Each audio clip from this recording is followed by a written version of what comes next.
अस्सलाम वालेकुम, कैसे हैं आप? सब ठीक ठाक हैं। आपको पता है कि पाकिस्तान में चैंपियंस कप हो रहा है और जैसी क्रिकेट हो रही सबको पता है अभी तक चेज नहीं हुआ कोई भी।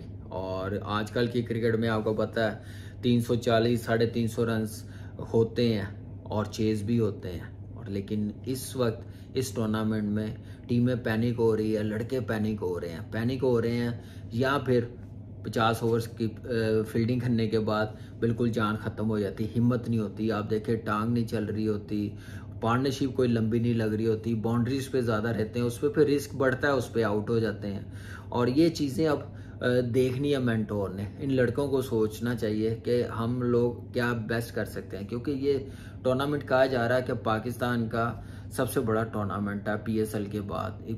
पीएसएल के लेवल का ये टूर्नामेंट है। ये 50 ओवर है, वो T20 है, लेकिन इसमें आपको फिर क्वालिटी और अच्छी करनी पड़ेगी। जो ये लोग आ रहे हैं फैसलाबाद के, ये फिर एक इनिंग्स देख के स्टेडियम खाली हो जाता है। पहले 10 ओवर्स में दूसरी इनिंग शुरू होती है, क्योंकि वो उसी में 4-5 आउट हो जाते हैं। तो इसलिए इस क्रिकेट को और बेहतर करनी चाहिए और अच्छी परफॉर्मेंस और थोड़ी सी एनर्जी नज़र आनी चाहिए, जो मुझे लगता है कि फील्डिंग करने के बाद बिल्कुल नज़र नहीं आती। फिर शॉट सिलेक्शन बैटिंग की, और आपके जो वो प्लेयर्स हैं जो रेगुलर खेलने वाले हैं, शोएब बाबर को निकाल दें। बाकी क्या बैटिंग हो रही है, कोई समझ नहीं आ रही कि 330 लगता है तो बिल्कुल हाथ पांव फूल जाते हैं। आप वहाँ पे एक गेम प्लान बनाए ना, कैसे चेस करना है, पहले 10 ओवर्स में कैसे जाना है, फिर अगले 10 ओवर में कैसे लेके जाना है। आप पहले 10 ओवर में ही मैच ख़त्म कर देते हैं, क्योंकि इतनी खुली शॉट है तो नहीं ना लगती। तो इसलिए 2-4 ओवर्स देखने पड़ते हैं चेज करने में। तो इस चीज़ पे आप देखते हैं कि टीमों के कोच हैं कितना काम करते हैं। फिर टीमें जो जीत गई हैं, जैसे रिजवान की टीम है, वो अब चेज़ करे, उनकी टीम का ही पता चले, क्योंकि उन्होंने कल तो बड़ा ज़बरदस्त डिफेंड की है। 200 मेरे ख्याल से 30 रन नहीं करने दिए और 100+ रन से वो जीते हैं। तो ये अच्छी चीज़ नहीं है पाकिस्तान की क्रिकेट के लिए। तो इसलिए तो अब लड़कों को और कोचेस को चाहिए, जितने कोच हैं, कि चेज़ में भी अपने लड़कों को थोड़ा मोटिवेट करें। पहली बैटिंग में तो अच्छी बैटिंग नज़र आ जाती है, बॉलिंग कल अच्छी नज़र आई है स्टैलियन की, उन्होंने 300 रन नहीं करने दिए, लेकिन उससे ज़्यादा अच्छी बॉलिंग कैप्टनसी रिजवान ने करके दिखाई, जो वो डिफेंड करके दिखाए। सब यही सोच रहे थे कि ये चेज़ हो जाएगा, कोई टीम पहली बन जाएगी चेज़ करते हुए। शायद आज डे मैच है, आज लाहौर लाइन्स चेज़ कर ले, जैसे इमाम खेल रहा है, जैसे 50 किया, इरफान नियाजी खेल रहा आज पहला मैच। लेकिन अफसोस मुझे ये है कि इरफान नियाजी जो स्टैलियन के साथ मैच पहला लाहौर लाइन्स का हुआ था, उसमें क्यों नहीं खेला। फिर ये कहा जाता है कि बेस्ट प्लेयर्स हैं, बेस्ट परफॉर्मर हैं, वो खेल रहे हैं। आई एम सॉरी टू से, ये दोनों चीज़ें नहीं इस टूर्नामेंट में नज़र आ रही। क्रिकेट तो हो रही है, लोगों ने बेस्ट टूर्नामेंट बना दिया जो देखने आए हैं, लेकिन आप परफॉर्मेंस वाइज देखें तो कई गलती हैं। तो इसलिए मैं बताने पे आ जाऊँ तो अच्छी चीज़ नहीं है, लेकिन यह है कि आप ये टूर्नामेंट एंड पे करवाते ना, फिर आप बेस्ट परफॉर्मर और बेस्ट लड़के निकालते जो पूरा सीज़न खेलते और परफॉर्मेंस आती, हज़ार स्कोर नज़र आता, 1200 1500 स्कोर नज़र आता सारी क्रिकेट खेल के। फिर आपको पता चलना था बेस्ट प्लेयर और बेस्ट प्लेयर्स परफॉर्मर खेलते हैं। तो यहाँ पे तो कोई रीजन क्रिकेट नहीं खेला, कोई डिपार्टमेंट क्रिकेट वनडे नहीं खेला हुआ, तो इस टूर्नामेंट में है। और जैसे प्लेयर्स आपके बाहर बैठे हुए हैं, हसीबुल्ला बाहर बैठा हुआ है, उसको रिजवान की टीम में रखने की ज़रूरत क्या थी, इस्लामाबाद की टीम में दे देते। आप देखें ना, कराची की टीम में दे देते अगर सरफराज ना खेलता, बट एटलीस्ट वो लड़का खेलने वाला। अभी डिपार्टमेंट क्रिकेट में उसने 200 की हैं, एक टूर इतने करके आया। यही चीज़ रुहेल नज़ीर के साथ है, इतनी इन्वेस्टमेंट, इतने पैसे, परफॉर्मर, आप पहले उनको खिलाते हैं।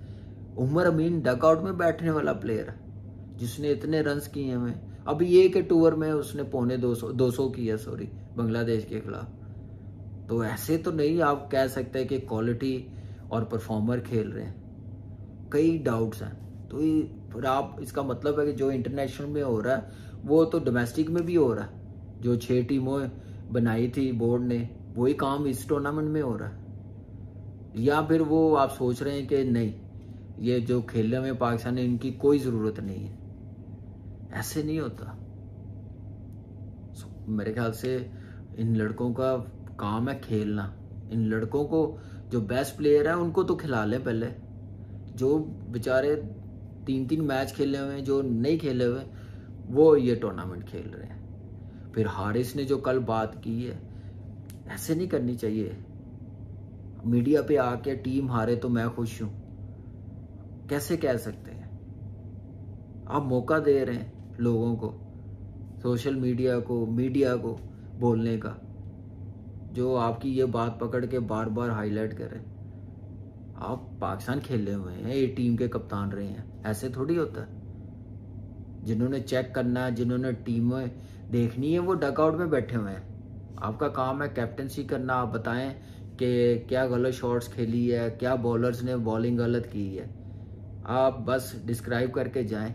आप कह रहे हैं मैं खुश हूँ टीम हार गई है, तो आप कैसे खुश हो सकते हैं किसी की टीम हारी हो, वो भी कप्तान हो? तो मेरे ख्याल से ये पाकिस्तान क्रिकेट बोर्ड को एक्शन लेना चाहिए। ऐसे थोड़ी है कि कोई भी उठ के ऐसी बात कर दे, या फिर नहीं कर सकते अपने लाडलों का। यही मुझे नज़र आता है। किसी के लिए कुछ रूल्स है, किसी के लिए कुछ रूल है। ऐसे तो नहीं ना आप पाकिस्तान की क्रिकेट बेहतर कर सकते। फिर करें ना, सबको एक जैसा ट्रीट करें। और हाँ, ये पाकिस्तान ना खेला होता, बात निकल जाती मुंह से, गलती हो जाती है, लेकिन ये पाकिस्तान खेले हुए हैं। और आप देखें कि ऑलमोस्ट 2-3 साल हो गए हुए हैं खेल रहे हैं। बेशक कंटिन्यू नहीं खेल रहे, लेकिन खेले तो हुए हैं ना, एक्सपीरियंस इतना है। तो इन चीज़ों पे गौर करने की ज़रूरत है। दूसरी तरफ इंडिया और बांग्लादेश की टेस्ट सीरीज़ है, फिर उसके बाद T20 सीरीज़ है। और मैं देख रहा था, मुझे अच्छा भी लगा कि हार्दिक पांड्या का पता चला है कि वो जैसे रेड बॉल से बॉलिंग कर रहा था, प्रैक्टिस कर रहा था। इसका मतलब है कि ऑस्ट्रेलिया टूर्स के लिए तैयारी है, या सिग्नल दिया गया, या हार्दिक पांड्या ने दिखाया कि मैं टेस्ट क्रिकेट में वापस आना चाहता हूँ। अगर ऐसी चीज़ है तो मैं कहता हूँ कि इंडियन टीम के लिए बड़ी ज़बरदस्त न्यूज़ है। ऑस्ट्रेलिया टूर्स के लिए वैसे भी कहीं पे भी टेस्ट क्रिकेट हो रही हो, हार्दिक पांड्या जैसा ऑलराउंडर ज़रूर होना चाहिए। मैच विनर है। आप देखिए ऑस्ट्रेलिया में 4 फास्ट बॉलर खेलते ही खेलते हैं, 2 स्पिनर्स तो खेल नहीं सकते सिडनी के अलावा। तो वहाँ पे आपने इससे पहले England, Australia, south Africa, Shardul Thakur को खिलाया है, उतनी अच्छी परफॉर्मेंस दे नहीं सका जितनी देनी चाहिए थी। तो आपके पास जो बेस्ट स्पिनर्स हैं, आप उसी के साथ जाते हैं, और ऑलराउंडर के साथ जाते हैं, जैसे लाइक हार्दिक पांड्या।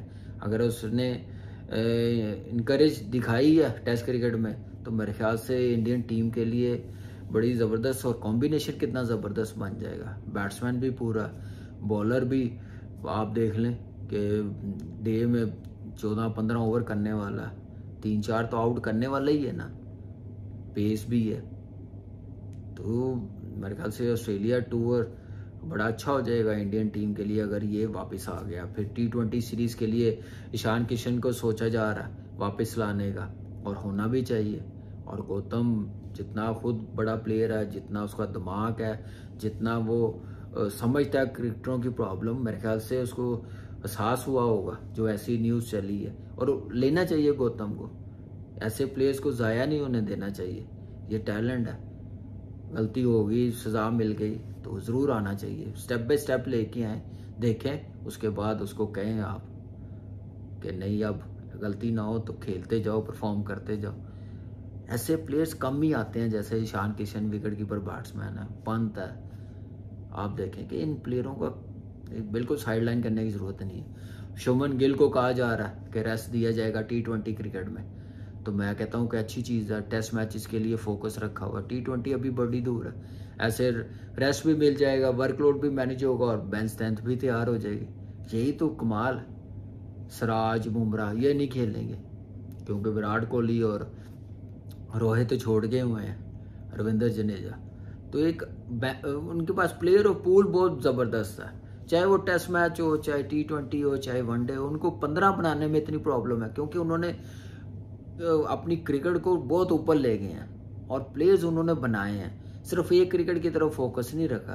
तो इसलिए मेरे ख्याल से बड़ी ज़बरदस्त टीम है और बड़ी ज़बरदस्त न्यूज़ है इंडियन टीम के लिए। अगर ऐसा सिलेक्टर सोच रहे हैं, हार्दिक पांड्या को सिग्नल दिया हो सिलेक्टरों ने या बोर्ड ने, इन प्लेयरों को रेस्ट करवाया जाए, नए प्लेयर्स आएंगे तो बड़ा ज़बरदस्त मेरे ख्याल से हो जाएगा। और फिर बांग्लादेश की टीम है वो वैसे ही नहीं अपने मेन प्लेयरों को खिलाते, तो देखते हैं क्या होता है। और इंडिया और आपको पता है कि उनकी जो डोमेस्टिक है और दलीप ट्रॉफी हो रही है और उसमें कितने प्लेयर सामने नज़र आए हैं। लेट्स सी, पहले ये टेस्ट मैच शुरू हो जाए